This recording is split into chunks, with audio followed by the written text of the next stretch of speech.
লোকটা বাহ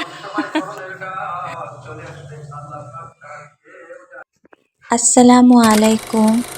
তোমরা সবাই কেমন আছো? আলহামদুলিল্লাহ আমি অনেক ভালো আছি। তো আমি সকাল সকাল উঠে গিয়েছি। বাইরেটা দেখো কত সুন্দর লাগছে।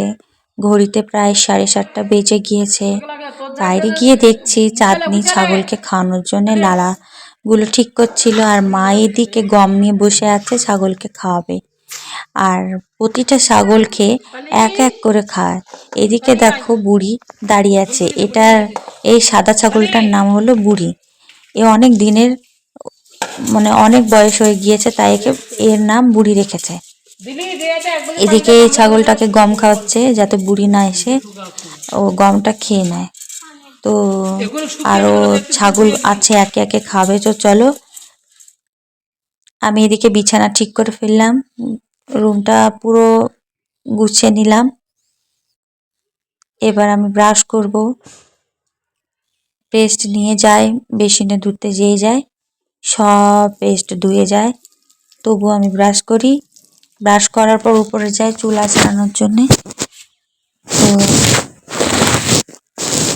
এদিকে মা দেখছি বাসন ধুচ্ছে, আর চাঁদনি ট্যাঙ্কি থেকে পানি তুলে তুলে দিচ্ছে।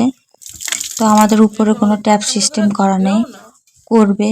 আমাদের উপরটা এখনো কমপ্লিট হয়নি, নিচেও হয়নি, নিচেরও অনেক কাজ বাকি আছে। তো ইনশাআল্লাহ হবে, যা আছে আল্লাহর কাছে লাখ লাখ শুকুর, আল্লাহ আলহামদুলিল্লাহ। তো এখানে দেখো চিংড়ি মাছ মানে জাল মাছ, আমি জাল মাছ বলি, জাল মাছ কিনেছে আর বাটা মাছ কিনেছে, আজকে রান্না করবে সেইগুলোই। তো এখানে বাসছে আর গল্প করছে। আমাকে জাল মাছ খেতে ভালো লাগে, খুবই কাটা থাকে না সেই জন্যে। আর বাটা মাছ আমি খাই না। আমি মাছ বলতে বড় না হলে একদম ছোট খাই, মানে মিডিলের মানে মিডিয়াম সাইজের কোনো মাছ আমার মানে খেতে ভালো লাগে না। তো এখানে মাছ কাটা বাছা চলছে, বাটা মাছ কাটতে বসে গিয়েছে। তো তোমাদের বাটা মাছ কার কার খেতে ভালো লাগে বলো। আমার তো জাল মাছ খুবই ভালো লাগে খেতে। জাল মাছ যদি আর একটু বড় সাইজের হয় ওইটাও ভালো লাগে খেতে, ভালো করে রান্না করলে।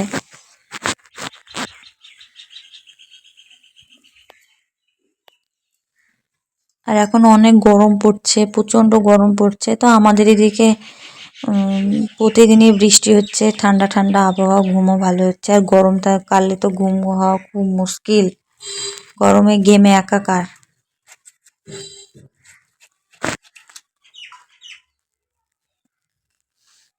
কার কাছে শিখেছো মাছ ভাজা? তোকে শিখিনি, দেখে আছে, দেখে দেখে চাঁদি দেখে দেখে শিখেছে। খুব ভালো কাজ করলি,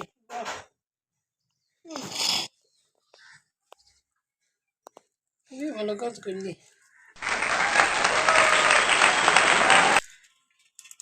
এই লোকটা তুমি সেই লোকটা না, মানে খুব চলে যাবে ঠিক আছে। তো আমি নিচে চলে এলাম স্যালাইন গোলার জন্য। আমার আব্বুর প্রচণ্ড শরীর খারাপ, তো আমি স্যালাইনটা কেটে বোতলের ভিতরে ঢালছি স্যালাইনটা। এবার একটু পানি দিয়ে ভালো করে ঝাঁকিয়ে নেব, তাহলে ভালো করে মিক্সড হবে। ঠান্ডা ঠান্ডা পানি দিয়ে যদি স্যালাইন গোলা হয় খাওয়া তো খুবই ভালো লাগে, একদম 7 আপ 10 আপ ফেল। আর এদিকে আব্বু চলে যাচ্ছে স্যালাইন পানি খেয়ে। আব্বুর অনেক শরীর খারাপ এখন, প্রচণ্ড গরমে অবস্থা সবারই খারাপ। আর এদিকে আদিল বাবু সাইকেল চালিয়ে ও এখন বদমাইশি করছে, পড়বে কি তার ভয় নেই। তো আমি উপরে গিয়ে দেখছি মা আলু ছিলছে, আলু আলু আলু আর তিতো করলা বোধহয় রান্না করবে সেই জন্যে। তো এখানে পেঁয়াজ কাঁচা লঙ্কা হলুদ বাটা দিয়ে একদম এটা ঠিক করে মানে রেডি করে রেখেছে। আর ওইদিকে তিতো করলা আর পেঁয়াজ কাটা, এদিকে বাটা মাছটাকে ভাজতে শুরু করেছে। এমনিতে গরম গরম মাছ ভাজা সস দিয়ে ঠেকিয়ে ঠেকিয়ে খেতে কিন্তু খুবই ভালো লাগে।